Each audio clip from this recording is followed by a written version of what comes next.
Welcome back to the Expanded Minds podcast.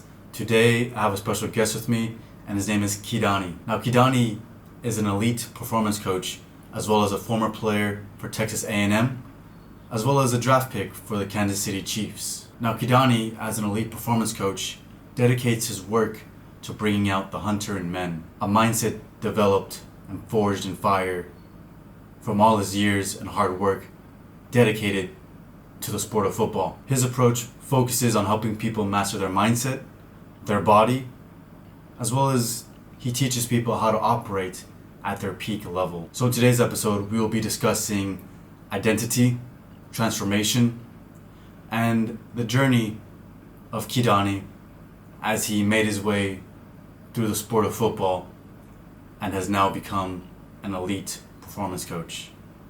So with that being said, everybody welcome on Kidane. Man, it's a pleasure to be here. I'm super excited to hop in, man, and thank you for having me. Of course. So what's important is the journey, right? So Mm, making sure that we look back on different key points in our lives that really shape who we are and the level mm. of discipline that we've acquired, different stuff like that. So can you go into your timeline and really point out which events in your life were key moments and defining to who you are today? 100%. For me, it started very, very early. I had braces on my legs until I was about 5 or 6. And the doctors told me very early, everybody told me very early, I was like, he probably won't be an athlete, probably won't run very fast, probably won't be very, he'll probably have a hard time doing sports.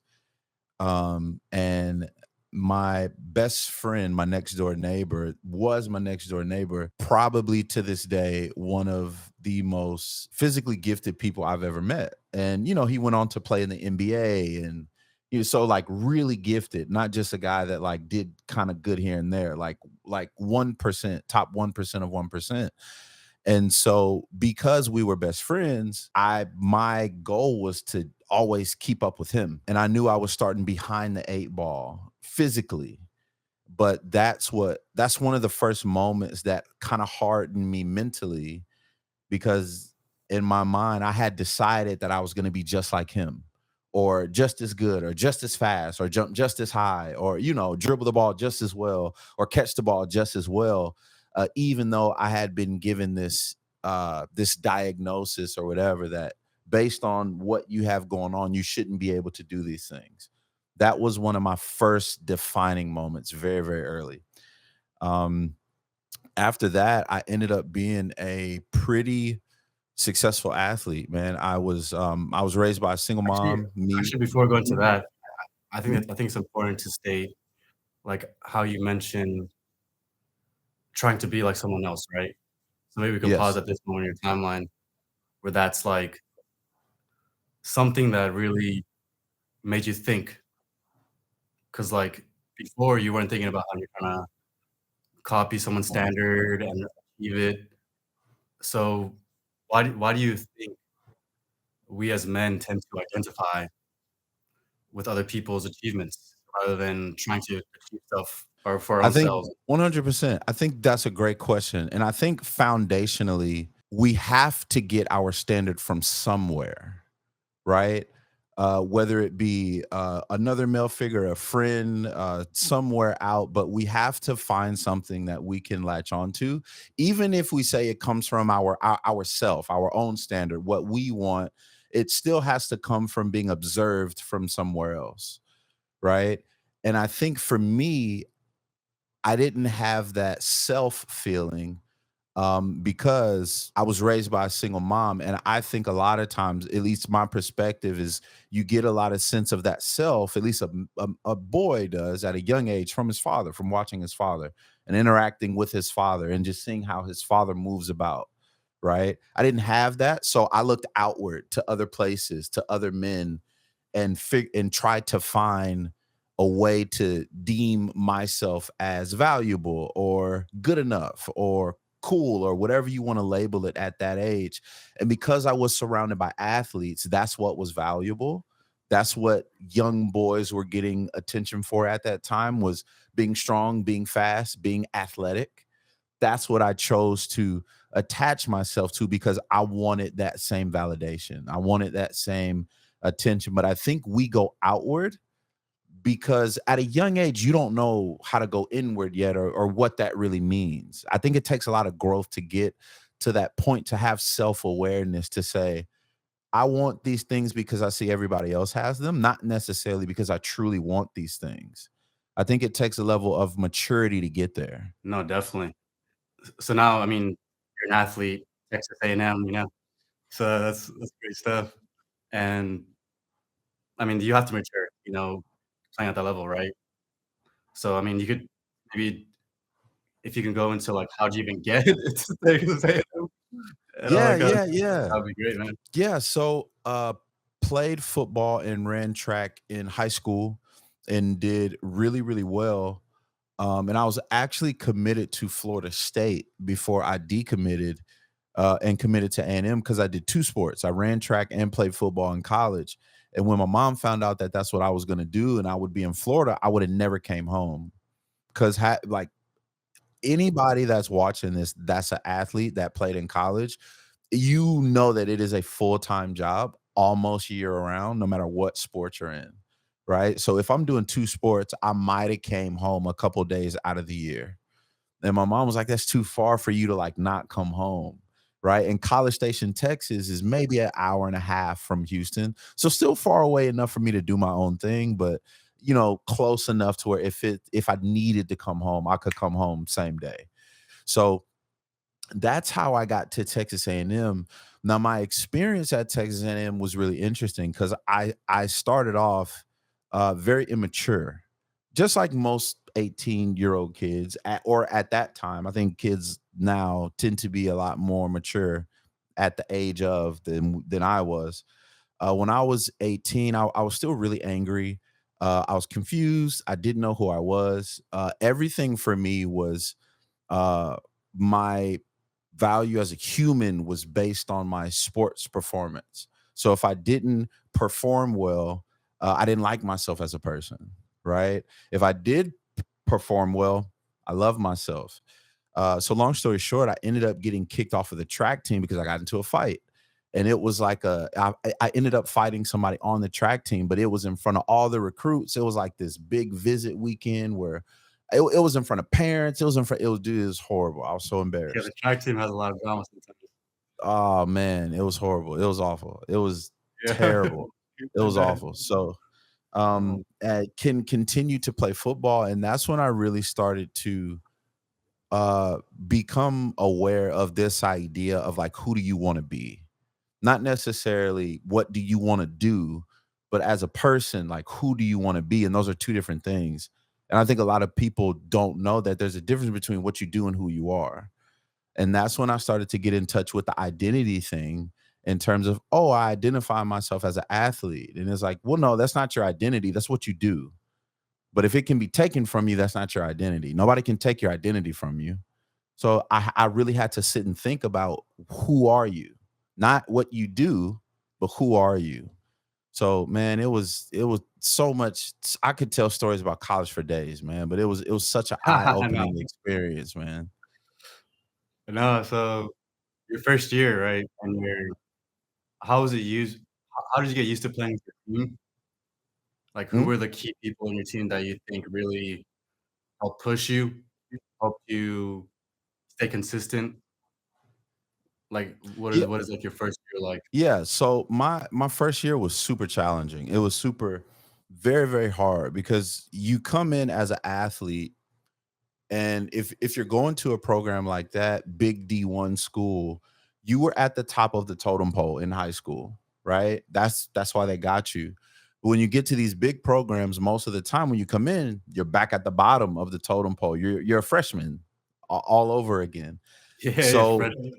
right, you're a freshman, and these are grown men. These men are 21, 22. Some of them are married. These guys have like grown men strength. It's totally different. So, and a lot of us come in with a sense of entitlement. I don't think I had the sense of entitlement, but I was really, really hungry to prove myself. And one of the things that lit me up very, very early was the recruiting coordinator, because the head coach got fired. So we had a new head coach, and he comes in and he's like, the head coach really isn't, it's not too big on you. Like, you're okay, but best you might do is, scout team for a couple years. Like that'll, and I have this character trait where right. So I have this character trait where I take things personally, not in a bad way though. I don't take it personally from a sense of, because you said this, I feel bad about myself. It's like I see me in a certain light, and I'm going to do everything in my power to make you see me in that light. If you don't think I'm amazing, then I have to become undeniable. I want to put you in a position where you can't question it. You know what I Yeah, mean? yeah, I know Um, what you mean. Yeah, and it goes back, right. So it goes back to that same thing I heard when I was little. They're like, you probably won't be able to do sports. You probably won't be able to run very fast. And I was like, bet, I'll show you. So it put me in that mode. I think that was one of the most defining moments that I actually needed. And the environment, right? The environment of high performance, hardworking, being a part of a team, having a team identity, having these characteristics that you hear the coaches keep talking about, right? We're yeah, this kind of team. This is how we act. This is how we respond to adversity. This is how we work. This is how we carry ourselves in public. And again, anybody that's played sports, that you're getting like programmed. You're getting exactly. subconsciously programmed because you keep hearing these reoccurring themes, reoccurring themes, reoccurring themes. But I think the biggest thing for me in year one was the environment, for sure. Two was starting back at square one, figuratively. And three is seeing guys that were on the level that I wanted to be on. I was in very close proximity of what my goal was. Like I could see guys that were where I wanted to be every day. Yeah. So for you though, was it an easy climb to get to that level? Or was it more of like you had to work harder and all your hard work finally paid off, and then now you're at this new level and you have to, like, start fresh again? Like, what was it? Yeah. So it was a little bit of both. It was definitely a lot of hard work, right? Because I think a concept that people don't like is sometimes your best isn't good enough right now, right? And I think that's what gives you those breakthroughs. Because if your best is good enough, then there's no reason for you to grow and go beyond yourself and reach new limits and reach new heights and have the breakthroughs. There has to be a point where your best isn't good enough, right? And I think that is what a lot of people shy away from today, is they're afraid that their best isn't good enough. And it might not be good enough right now, but it doesn't have to stay like that, right? So it was tons and tons and tons and tons of hard work, so much hard work. And the thing is when you become the type of person that's willing to do the work, the hard part becomes the situation doesn't change immediately, right? It's like watering dead grass. You got to water it for a long time before it even starts to show you a little bit of green. So what's the difference between the playing field being in Texas A&M versus, like, high school football? What did you have to do? Because fast forwarding a little bit, you got into the NFL, you know? So what was the difference between the stages in high school and then college football? And what did you have to do to Great. get up? Yeah, great question. I would say in high school, I had got to a point to where I was athletic enough that I didn't have to be very intentional about getting better at the game of football or getting faster at track and field, right? And what I mean by intentional is, let's just use fitness for example, right? If you are not intentional about your health and fitness, you will likely gain weight, right? Most people will Yeah, probably gain weight. If you are intentional, you will probably end up being in really good shape. But you have to be intentional, right? With your food, you have to be intentional with with movement, whether that be calisthenics, weight training, whatever. You have to be intentional, which means I know exactly what days I'm going. I know how many exercises I'm doing. I know how you have to be very intentional. So when I got to college, I had to be intentional about becoming a better football player, which means watching film, doing extra drills, being specific about where I should be on this play, and just really being focused on how can I articulate that? Being focused on calibrating everything I do towards trying to become a better football player, a good football player. All of Yeah. my actions went towards becoming a good football player. That was a shift from high school to college. College, I was just good enough where they could say, "Hey, go out there and do this," and I'd be like, "All right." Right? But in college, everybody Yeah. was like me in high school. You know what I mean? And a lot of them were a lot better. I played most of the guys that I played with were better than me. You know what I mean? So I had to be super intentional. Extra time, extra reps from a physical standpoint, extra reps from a watching film standpoint, extra reps from a mental standpoint. I really got really big into visualization when I was in college. That's when I started getting big into that and like seeing myself Oh make yeah, these definitely. plays and seeing the plays how they're supposed to be and my job during coverage and all that type of stuff. That was the difference between high school and college. Taking a step back from the game. So like when you're watching footage, what are some lessons that you've learned? And then what are like on pitch lessons that you learned Okay, or on the so I just want to repeat the question to make sure I heard you correctly. So, what are some lessons I learned from watching film on myself, like some off the field yeah, lessons while I'm watching myself? And the second question was, what did I learn actually while playing the game on the field? exactly. Got you, got you. So, off the field lessons I learned is that we are much less aware of ourselves than we think we are, because I would execute a play inside the game and we would go back and, watch film, and me and a coach would talk about it before we watch film. And he would be like, "What do you think you did on this play?" "Oh, I did this. I did da, da, da, da, da." And then we watched the film and I did something totally different. Right. And I think that's like a Yeah, concept in life is like all of us, we think we are more self aware than we actually are. Right. exactly. Um, that was a really, really big thing. The second one is thinking too much.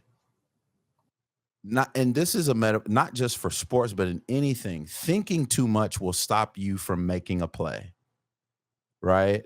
Mhm. There were times when I was watching myself and I was like, what am I hesitating for? I know exactly what to do. I know exactly where I should be.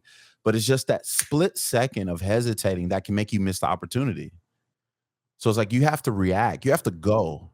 And maybe you don't even know exactly, like you might not know everything to the T, but you have to go. And for me, what that was some fear. I was afraid of making a mistake or making the wrong play or covering the wrong guy, right?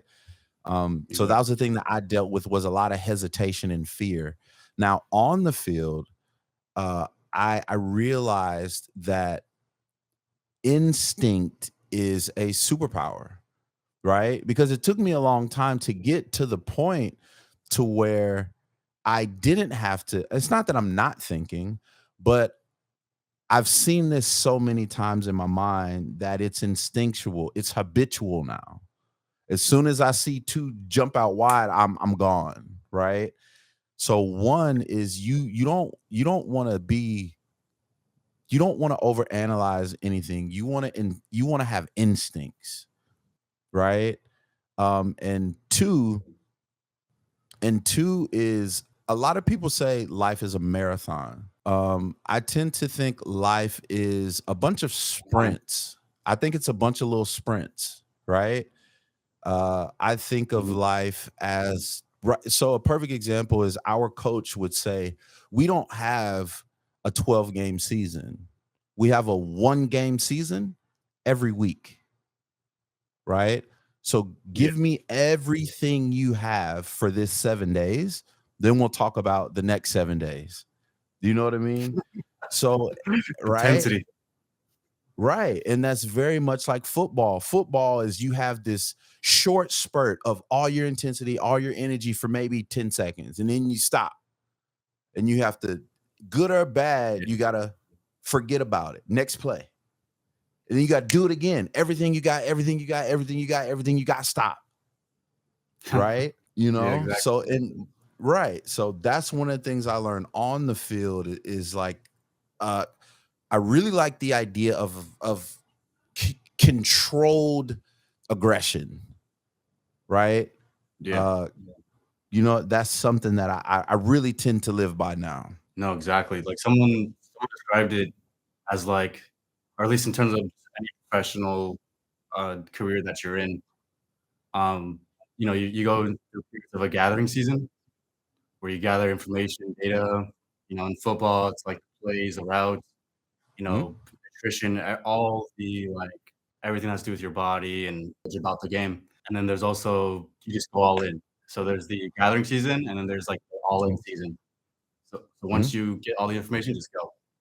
And don't think, 100%. just you just go and just go by your subconscious and all these kind of different things. Be slightly aware, just keep going and maneuvering. And it's interesting because you as a player, right, have to gather a lot of knowledge and a lot of experience, and then you're Mhm. basing new things off of old patterns. So like for you in the game, how did you see yourself grow as a player from year 1 all the way to year 4? And what kind of, routines built you as a player? That is a really good question. Growth from year 1 to year 4. The first thing was confidence. And I became confident through doing things that I did not think I could do. And I think a team environment is so beneficial for, I think, everybody, not even just in sports, right? But teams in general. Because there were times in practice where I was afraid to go against the really good guy, but I have to, right? And whether you do as good as you want or you don't, uh getting that rep in builds a little bit of confidence. It builds a little bit of character because you did something you didn't feel like you were ready for and something you didn't necessarily want to do. So I built a lot of confidence. I built a lot of resilience. I had a lot of injuries. I had a lot of setbacks. I didn't play as soon as I wanted to. I had guys in front of me. I sat on the bench. I built a lot of tenacity as well, because when I did experience a lot of these setbacks, it made me 10 times hungrier. And I think people tend to respond one of two ways. If they can catch themselves when they don't get their way, they either want their way more or they give up on their way, right? Yeah. Um, so it made me really tenacious, and it also taught me how to focus. Football is a very fast-paced game, and you know your job on every single play. No matter what's going on, how fast, who's flying across my face, my job is this guy in this area on this play, right? So it really taught me how to focus, and it brought me um uh it taught me how to deal with discomfort really well too.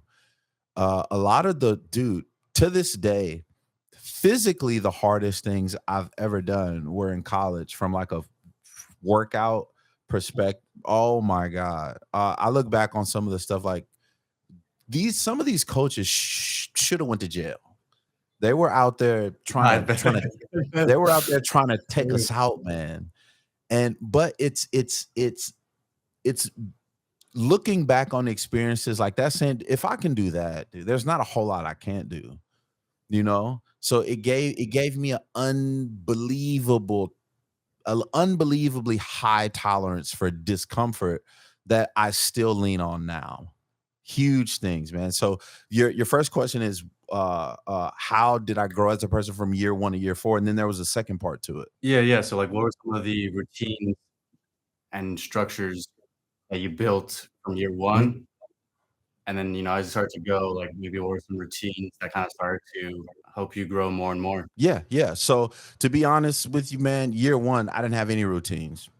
I would come to practice whenever it was time to practice, and that was pretty much it, man. I didn't have Any real discipline, I didn't necessarily wake up at like a certain time unless I absolutely had to.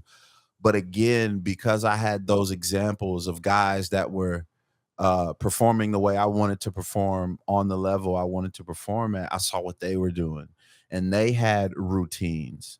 So I started off by just copying those guys, right? So certain times of the year, we would have to wake up at like 4 a.m. because we would have film or practice or meetings or whatever. And certain times of the year we didn't.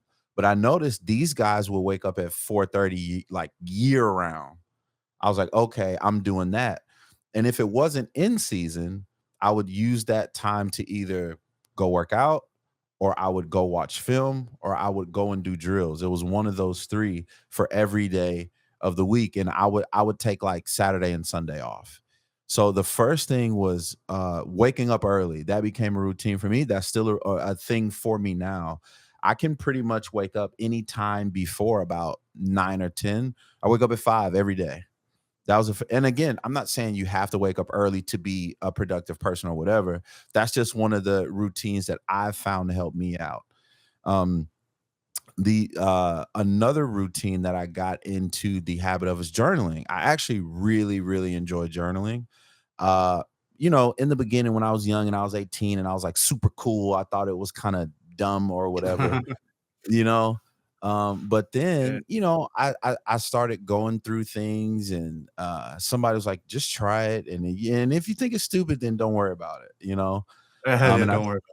Yeah, he was like, if it doesn't work for you, don't do it. And I gave it a chance, man, and absolutely loved it. Helps me clear my head, helps me stay aligned and stay focused, keeping the main priority. And I kind of use my journal to treat every day almost like a football game, right?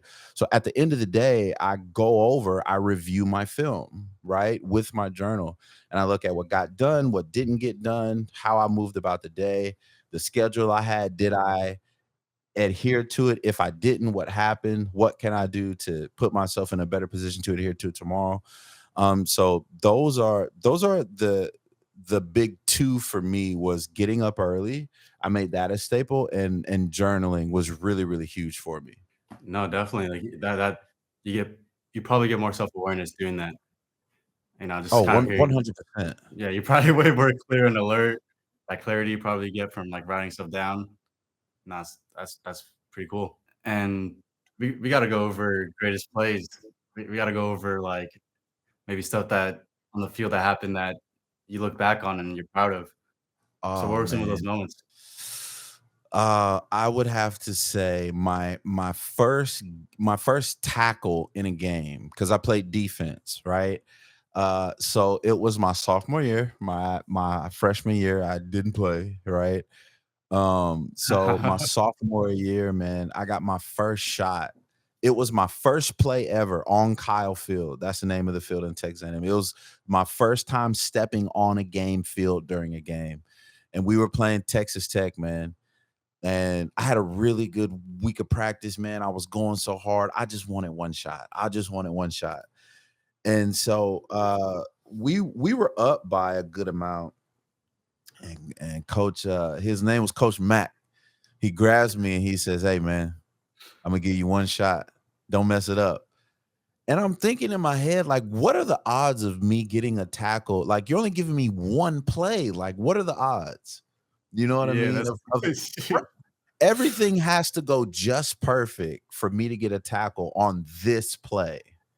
You know what I what were some of mean? the variables that you saw in the game as you're, like, Now, analyzing it? yeah, so I knew based on the formation when I got on the field, I was like, okay, odds are coming in my favor.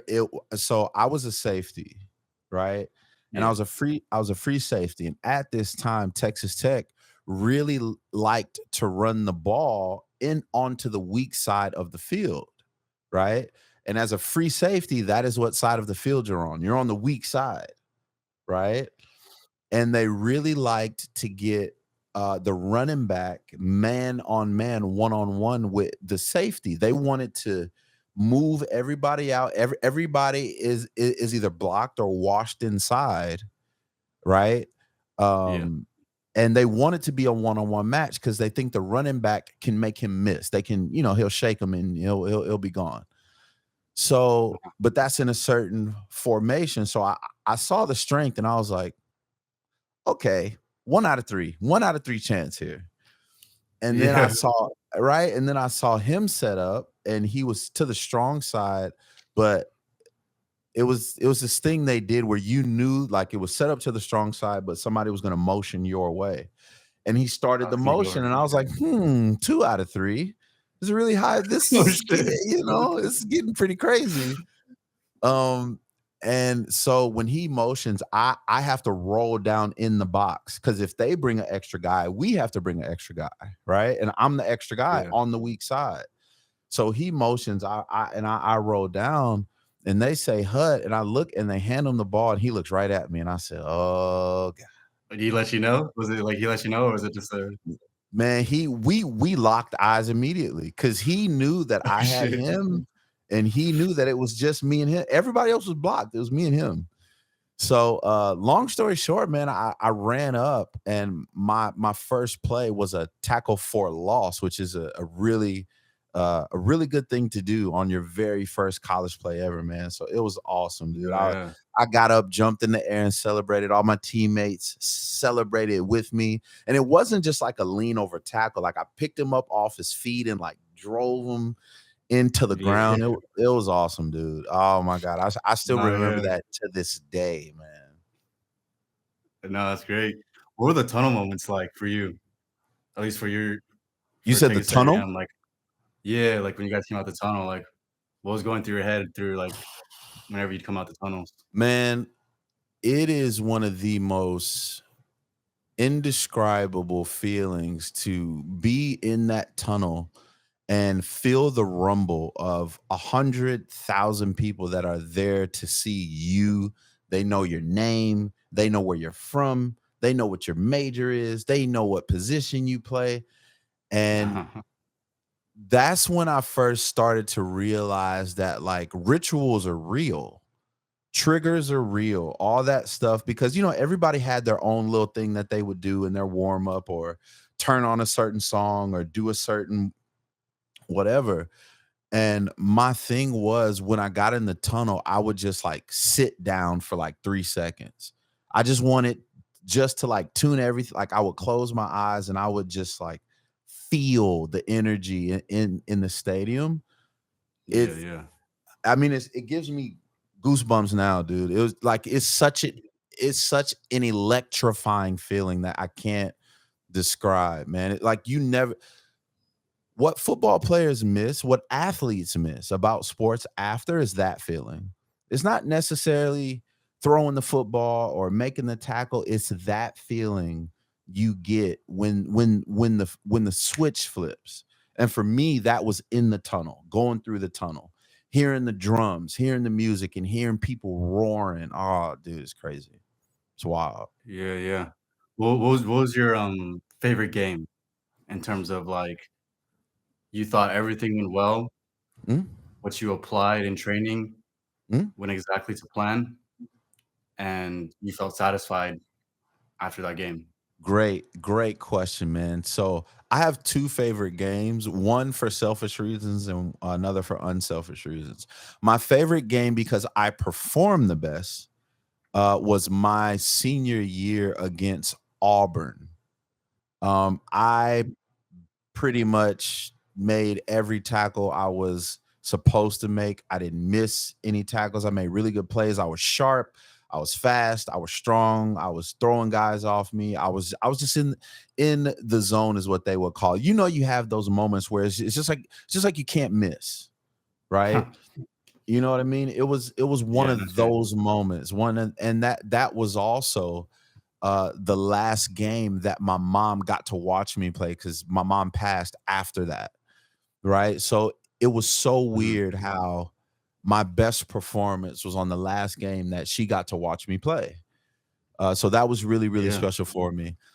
My favorite game ever that I got to be a part in was when we beat Alabama. My senior season at Texas A&M was our first season playing in the SEC. And we know Alabama is this is when Alabama is basically an NFL football team, right? So we go into Alabama and we beat Alabama in Alabama for the first time. Dude, it was nuts.